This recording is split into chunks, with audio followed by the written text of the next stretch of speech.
కొన్నాళ్లుగా వినిపించని Delhi liquor scam case మరోసారి తెరపైకి వచ్చింది. కేసులో తనకు ఈడీ ఇచ్చిన నోటీసులు రద్దు చేయాలని కోరుతూ కల్వకుంట్ల కవిత ఇటీవల దేశ అత్యున్నత న్యాయస్థానం సుప్రీంకోర్టులో పిటిషన్ దాఖలు చేశారు. ఈ క్రమంలో కోర్టు ఎలాంటి తీర్పును ఇస్తుందోనని సర్వత్రా ఉత్కంఠ నెలకొంది.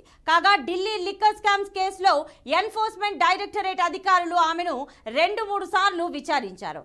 దీంతో ఆమె ఈడీ విచారణపై కవిత సుప్రీంకోర్టును ఆశ్రయించారు. కేసుకు సంబంధించి తనపై ఎలాంటి చర్యలు ఈడీ తీసుకోకుండా ఆదేశాలు ఇవ్వాలని కోర్టుకు సమర్పించిన పిటిషన్లో పేర్కొన్నారు.